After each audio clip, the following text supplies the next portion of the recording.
Boa noite, telespectadores. Estamos de volta com mais um Viver Bem em Cristo, aqui gravando com o pastor Sérgio Alves, que todas as segundas-feiras está conosco, respondendo aos nossos questionamentos, nos ensinando, nos ajudando a compreender a palavra de Deus que está na Bíblia. Então, já quero cumprimentá-lo, pastor, é um prazer tê-lo conosco novamente. É um prazer grande de retornar ao programa Viver Bem em Cristo, né?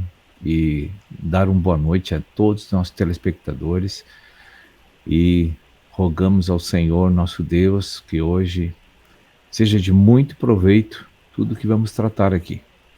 Eu também assim espero, porque eu sei que muitas e muitas pessoas assistem este programa, mas cada vez me surpreendo mais com pessoas que a gente não imagina e que acompanham todas as segundas-feiras a nossa programação. Então isso deixa a gente bem feliz, não é? Porque a gente sabe que a palavra de Deus nunca volta vazia, está escrito, não é? Sim. Então, eu queria hoje falar um pouquinho, pastor, sobre o que está no livro de Jeremias 17, que fala, de certa forma, nos versículos 1, 5, 7, 9 e também em Lucas 21, que o pecado engana e destrói. O que Deus quer nos falar com isso? O que exatamente é o pecado? Porque eu vejo muitas pessoas, segundo aquilo que eu já aprendi, se enganarem a respeito do pecado. Coisas que, ao que eu sei, não são pecado, mas elas ficam achando que são, se culpam, tem aquela tradição, enfim, e outras que são sim, e as pessoas agem como se fosse algo natural na vida delas.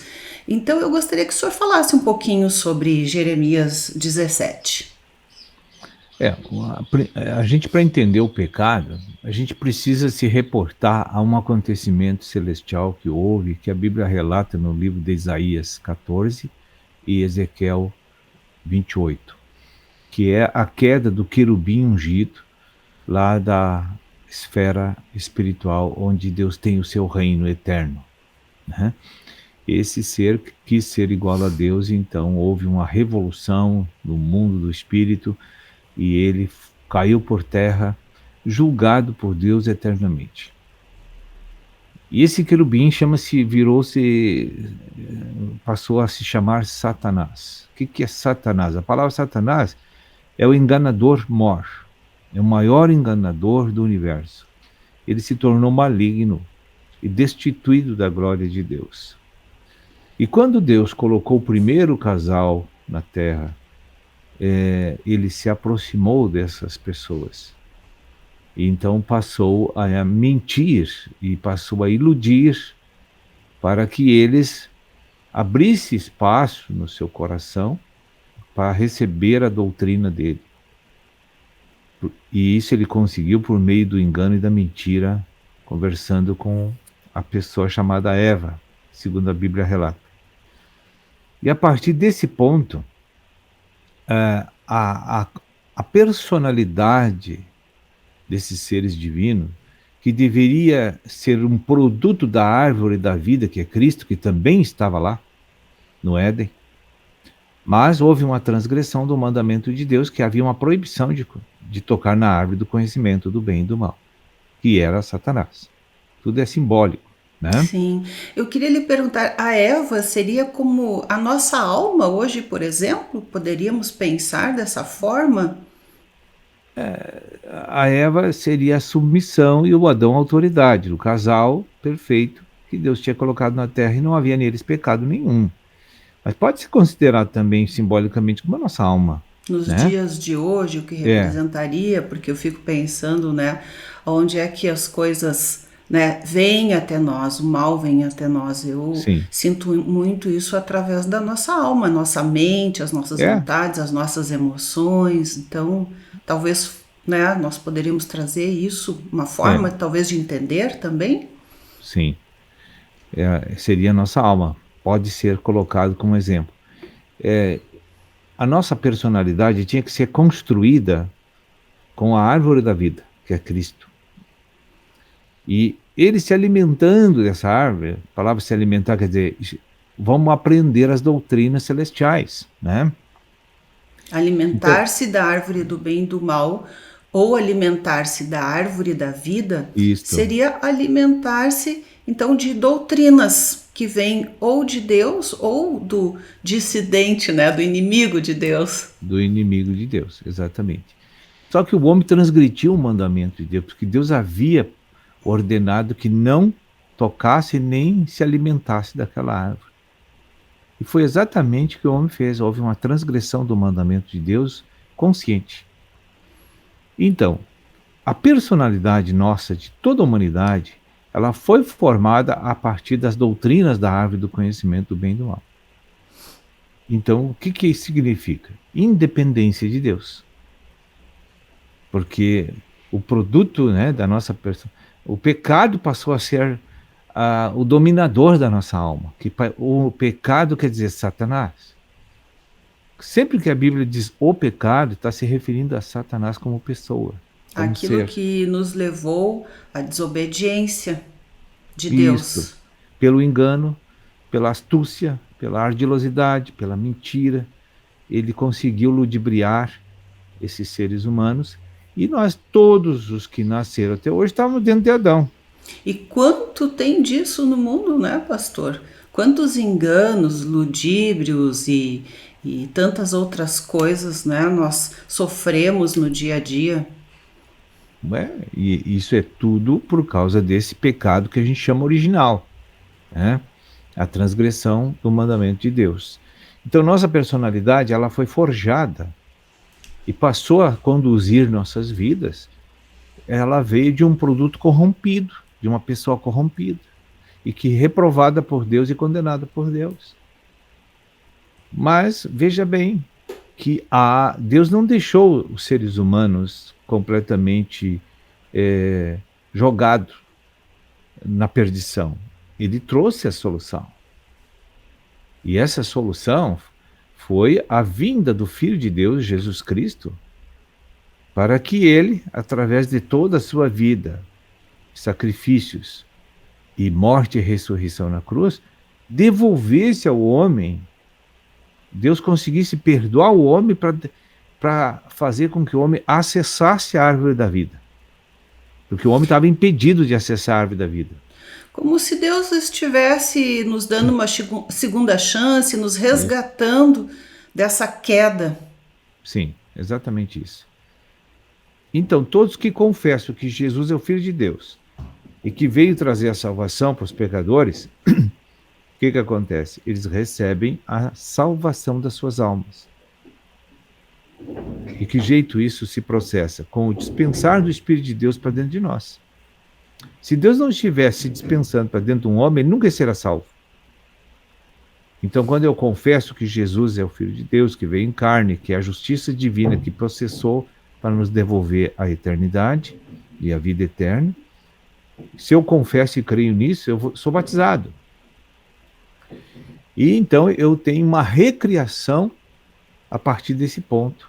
Porque Deus não me vê mais como o velho pecador, ele me vê agora como novo homem, que foi readmitido no reino de Deus. Sim. Não faço mais parte do sistema natural do mundo, mas agora eu tenho vida eterna. Mediante a vinda, morte e ressurreição de Jesus Cristo, seria um resgate, então, né, para as nossas almas, para o nosso ser. Exatamente. É isso aí. Bem, às vezes nem todo mundo compreende isso, é meio difícil mesmo, né? Se a gente começar a pensar com a nossa razão, mas de certa forma, não é a maneira de Deus se dispensar para nós, seria como, olha, eu estou te dando uma chance agora de novo, né? Tu queres ou não queres? E aí envia seu filho para mostrar como é, né? Mas como que um homem natural, né, poderia se dispensar para dentro de nós? Isso não existe, né? Como fazer, né? Como que nascesse novamente do ventre da sua mãe, ou como Jesus faria isso? Então, através do seu Espírito Santo, depois de aprovado, sem pecado, e através da sua morte e ressurreição, esse Espírito Santo, então, Deus, próprio Deus, passaria a habitar dentro de nós novamente para comandar nossas vidas. É mais ou menos isso, pastor? É de uma forma rápida, assim, com a descrição meia periférica, mas é isso aí. Sim, aqui as coisas ainda são meio periféricas, pastor, mas a gente está buscando. Amém. Ok, a gente vai fazer um breve intervalinho e já voltamos com você no nosso Viver Bem em Cristo. Viver Bem.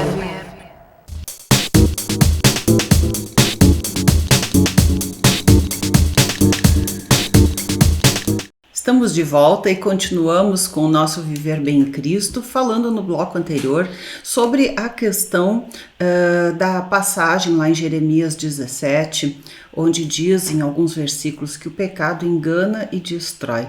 Pastor Sérgio Alves falava há pouco como o ser humano foi enganado através de um querubim que desobedeceu a Deus e enganou o homem também, que se deixou enganar porque também desobedeceu a Deus. Mas o pecado engana e destrói, né? O que o pecado destrói em nós, pastor? Veja, todos os conceitos, convicções, ensinamentos que formaram a nossa personalidade, que deu nosso quadro volitivo, sentimental, analítico de pensamentos, está embasado em mentira e engano na grande parte dele. E nós não estamos sendo conduzidos diariamente por a nossa personalidade que foi formada pela palavra de Deus. Nós estamos agindo pela palavra da árvore do conhecimento do bem e do mal, onde faz com que a alma fique independente de Deus e passe a ser o juiz da sua vida. Porque nós seguimos preceitos para viver, nós seguimos conjunto de ideias, de convicções que nós acreditamos, doutrinas que nós acreditamos. Só que essas doutrinas que formaram a nossa personalidade não correspondem à verdade divina. Então o que acontece? Toda a vida do ser humano tem muitos erros no passado, muitas tristezas, muitas tragédias por decisões erradas, opções erradas, caminhos errados. Porque ela seguiu o seu próprio coração. Ela não seguiu os conselhos de Deus, ela seguiu o seu próprio coração. Sua própria capacidade humana. E aí, nossa vida é bordada de tragédia, de tristeza, de acontecimentos ruins, porque tudo que nós pensamos que vai ser uma maravilha, de repente dá o resultado inverso. Tristezas, dissabores, prejuízos. E quando a gente trata e conversa com as pessoas que convivem conosco e que negociam conosco e que faz parte da vida com a gente vê que muitas pessoas também têm essa deficiência de comportamento, porque são guiadas por princípios enganosos. Veja que Pedro disse que amava Jesus. E aí quando ele vislumbrou que Jesus ia ser morto na cruz e ele também, ele disse que não conhecia Jesus. Essa é a personalidade formada pelo pecado. Ela é fraca, ela não sustenta o que diz, porque ela tem uma consistência, uma base totalmente fraca e mentirosa. Hoje as pessoas fecham um negócio com você, daqui a pouco elas desmarcam tudo e voltam atrás e está tudo certo.